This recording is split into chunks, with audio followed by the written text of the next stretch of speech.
ஆனால் முக்கியமான ஒரு விடயம் யாழ்ப்பாணத்தை பொறுத்த வரைக்கும் நான் சொல்ல வேண்டியே ஆக வேண்டும்.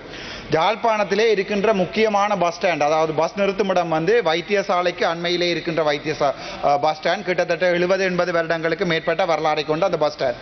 அண்மையில் எங்களுடைய பாராளுமன்ற உறுப்பினர் இளங்குமரன் அங்கே ஒரு விளக்குமாரோடும் ஒரு தும்புக்கட்டையோடும் 1-2 இராணுவ வீரர்களோடும் ஒரு வீடியோ ஒன்றை நான் பார்த்தேன்.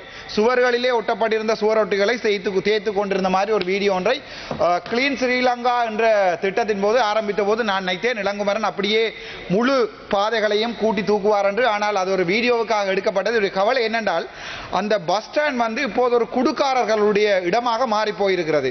எங்களுடைய போக்குவரத்து அமைச்சர் அண்மையில டிசிசி மீட்டிங்கில் கூட கதைக்கப்பட்டது. யாழ்ப்பாண வைத்தியசாலையை சுற்றி, போதனா வைத்தியசாலையை சுற்றி இருக்கின்ற அந்த பஸ் ஸ்டாண்டால் அங்கே தனியார் மற்றும் சிடிபி பஸ் இரண்டுமே நிறுத்தப்படுவதால் மிகப்பெரிய ஒரு சன நெரிசல் இருக்கிறது.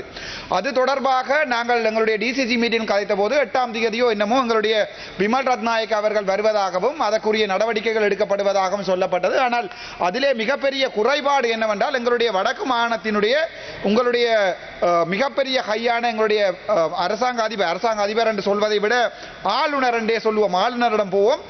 ஆளுநரிடம் அந்த பிரச்சனை கதைக்கப்பட்டிருக்கிறது.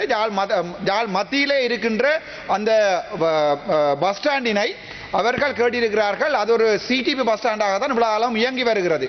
அதே நேரம் முனியப்பர் கோயில் அடியிலே ஒரு தூர பயணங்களை மேற்கொள்வதற்காக ஒரு தனியார் மற்றும் சிடிபி பஸ் ஸ்டாண்ட்கள் அமைக்கப்பட்டது. ஆனால் அந்த உங்களுக்கு தெரியும் வவுனியாவிலே இதே தான் நடந்தது. ஆனால் எங்களுடைய முன்னாள் நீதியமைச்சர் சிவி விக்னேஸ்வரன் எடுத்த நடவடிக்கையால் அந்த பஸ் ஸ்டாண்ட் பழைய இடத்திலிருந்து புது இடங்களுக்கு கொண்டு போகப்பட்டது. ஆனால் இந்த புதிதாக கட்டப்பட்ட மில்லியன் கணக்கிலே செலவழிக்கப்பட்ட இந்த பஸ் ஸ்டாண்டை இன்று வரைக்கும் அது ஒரு ஆடு மாடுகள் நாய்கள் படுத்திருக்கிற இடமாகத்தான் இருக்கிறது. யாழ் போதனா வைத்தியசாலைக்கு பக்கத்தில் இருக்கின்ற இந்த பஸ் ஸ்டாண்டை அதிலே கொண்டு போவதற்கு கூறிய ஒரு சின்ன ஒரு நடவடிக்கை கூட எங்களுடைய ஆளுநரால் எடுக்க முடியவில்லை.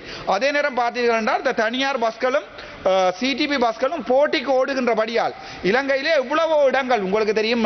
நான் சொல்ல திரும்பவில்லை. அந்த அந்நியர் தினம் என்று கவுண்ட அந்த சம்பவத்தின் தொடக்கம் யாழ்ப்பாணத்திலே இவ்வாறு எக்கச்சக்கமான உதாரணத்துக்கு டிப்பரோட பஸ் அடிபடுகின்ற சந்தர்ப்பங்கள் யாழ்ப்பாணத்திலே வட மாகாணத்திலே நடக்கிறது.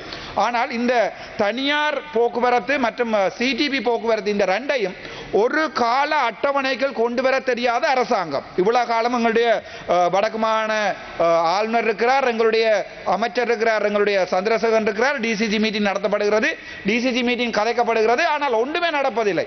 தனி அண்மையில் பார்த்தா எங்களுடைய ஸ்ரீதரன் அவர்களிடம் வாக்குகளுக்காக மட்டும் அந்த தனியார் பஸ் நிறுத்த நிறுவனர்கள் போய் கதைக்கின்ற போது அதை ஒரு வீடியோவாக போட்டிருக்கிறார்கள். ஏன் எங்களுடைய கௌரவ பாராளுமன்ற உறுப்பினர் ஸ்ரீதரன் அவர்களால் ஒரு வசனம் கூட இந்த பாராளுமன்ற இன்னும் அவர்கள் கதைக்கவில்லை. ஆனால் நான் அந்த வீடியோவை பார்த்தேன்.